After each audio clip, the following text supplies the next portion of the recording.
Welcome to All This Math. This is Professor Parker, and right about now, I just want to have an off-the-cuff conversation. You know, I got my Malcolm X t-shirt on, or one of my Malcolm X t-shirts, one of my many Malcolm X t-shirts, right? And kind of like how he was in the beginning of his message to the grassroots speech. I think he gave that in like 1963. It's one of his best speeches. I highly recommend anybody out there to go listen to it.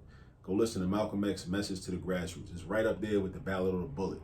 Ballad of the Bullet came out in 64 though, about a year later. But anyway, I just want to have an off-the-cuff conversation about a problem like this, right?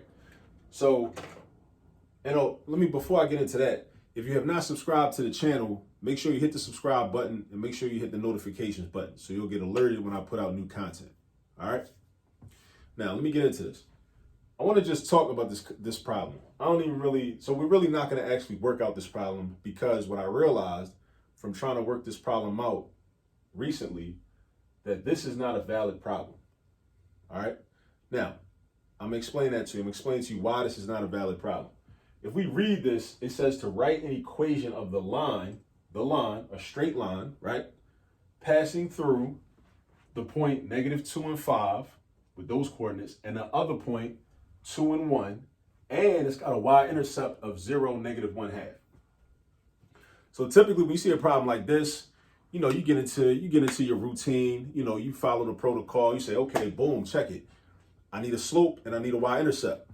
Dig it. I already got a y-intercept. Okay, cool. I need a slope. Okay, so I could just write up y equals mx plus b. You know what I mean? I could write, do my y equal mx plus b thing. I can take this point and I can take that y-intercept. But first you would need the slope though, right? You would need the slope, right? So, but it's gonna be a problem though, because look, this is what happens. If I use this point and this y-intercept in order to solve for the slope, because that's one of the ways to find the slope. The other way is to use the slope formula, which is m equals y2 minus y1 divided by x2 minus x1, right? That's the other way. Find that and then, plug that in and then whatever.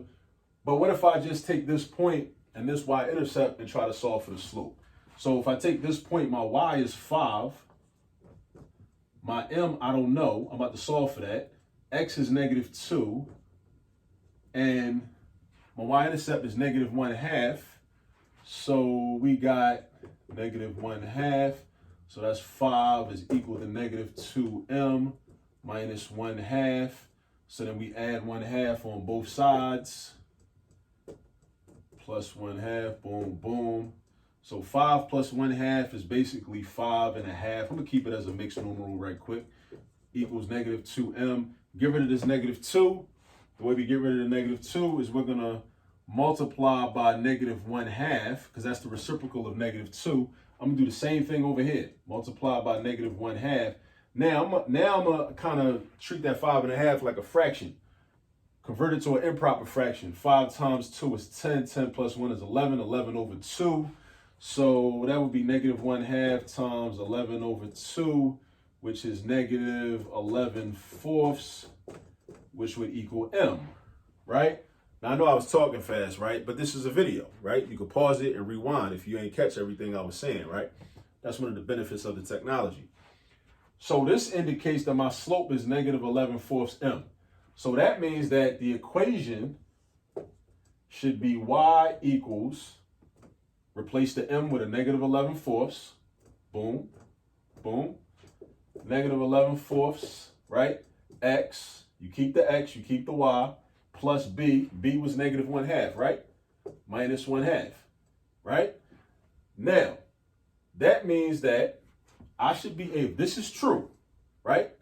And all three of these points are 1, 2, 3 are on this line that has this equation. That means that I should be able to plug in these two numbers and it give me a true statement. The left side equals the right side. I should be able to plug in these two numbers and it give me a true statement. The left side equals the right side. But watch what's about to happen. Now, it might work with this. I think it will because I just used those two numbers to get this. So if I have 5 equals -11/4 times negative 2 minus 1/2. That's going to be 5 equals positive 22/4 minus 1/2. But watch what I do. I'm going to flip this 1/2 into 2/4 so my denominators can be common, because I need common denominators whenever I add or subtract, right? So this negative 1/2 is the same thing as negative 2/4. So then I say 5 is equal to 20/4, which is true because 20/4 is 5. 5 is 20 divided by 4. 20 divided by 4 is 5. So that's cool. But watch what's going to happen when I take this point and plug it in. What's going to happen? I don't think the same thing going to happen, because like I said, I did this problem earlier and it threw me off. It took me on a doozy, right? So if I go back, I use y equals mx plus b again. Y equals mx plus b. I plug my y in, that's a 1. My m supposedly is negative 11/4. It's still negative 11/4. So I got negative 11/4. And then my x is going to be positive 2.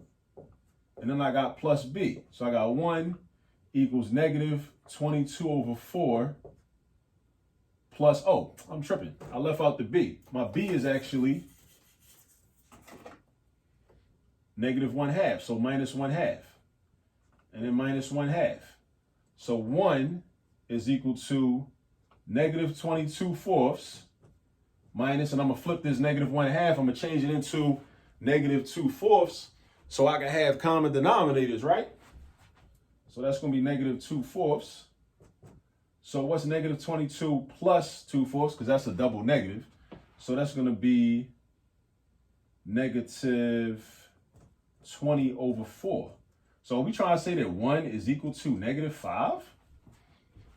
Where they do that at? Nah, 1 don't equal negative 5. So that's what I'm saying. Like, sometimes it's not you.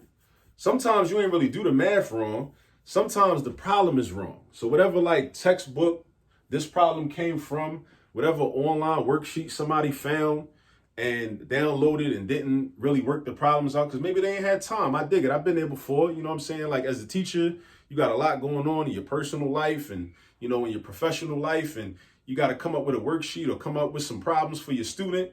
I get it. You just like grab the worksheet or online, print it out, boom, load it up into the Google Classroom, whatever. And you don't have a chance to take the time to work out every problem yourself because you got a lot going on. Life happens. Life comes at you fast. I get it. But, you know, but then the student is looking at the problem like, yo, this is not working. Like, you know, what's going on? And then it affects their own self-confidence because they're thinking that they don't know how to do the work, when actually they do know how to do the work. The problem is off, right? If you start out with a problem that's off, and so we used algebra to prove that this line doesn't exist. This straight line doesn't exist. This cannot be a straight line. But what if I kick it to like the graphical representation? So graphically, right? If this is going to be a straight line, that means that all three of these points need to be on the same straight line, right? So let's draw a XY coordinate plane and see if we can actually do that. Let me draw it like right here. It don't gotta be that big. So I do this right here. That's my y-axis. That's my x-axis. So if I plot this point, and I'm doing like a quick and dirty sketch. I ain't even gonna get all detailed and put all my spacing and my scale and all that. So negative 2 and 5, I'm gonna start at the origin, slide to the left. That might be negative 2, go up 5. Let's say it's right there. Then I do the same thing over here. Positive 2 and 1, I slide to the right 2 spaces, and I go up 1. Okay, cool. Any 2 points can be on a straight line, but the question is this third point gonna be on that line, right? So if I go 0, negative 1/2, 0 is right here, I go down, boom. How is that gonna be a straight line? It's not. That can't be a straight line. The equation of this line does not exist. That's not a straight line. It's like a zigzag. It's some zigzag type joint. It doesn't exist. So it's important for us to have but the bigger issue here, the larger takeaway from this is that we have to have an understanding of algebra enough to know when this type of thing happens, right? We got to know it. You got to know it. We got to do a lot of problems. You got to do a lot of problems. Because I was doing this problem earlier, and then I was like, I usually never check my answers and never check my work when I do these types of problems, because I just know that, I'm confident that the equation is a good equation.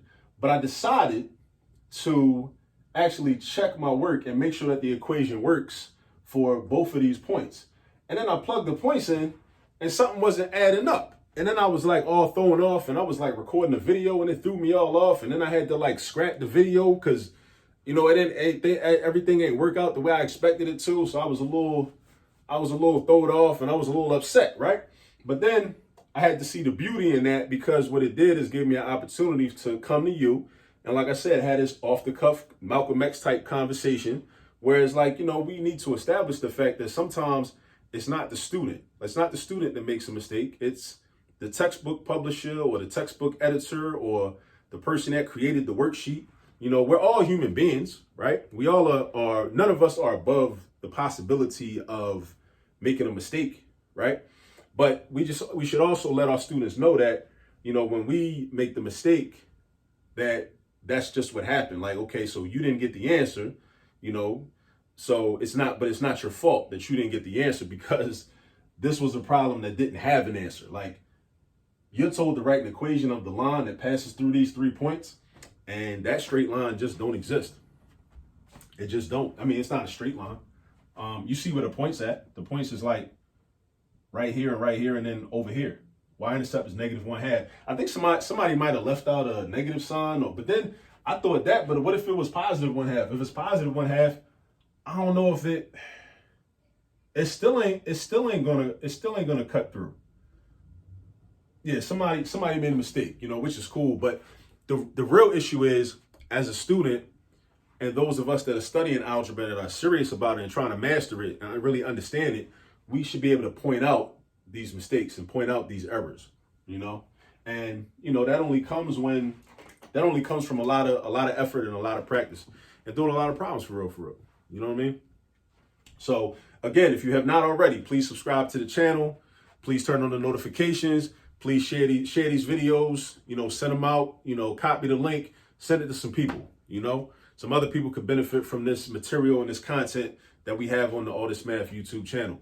And as always, what I say in closing is that always remember that there's all this math all around you. Peace.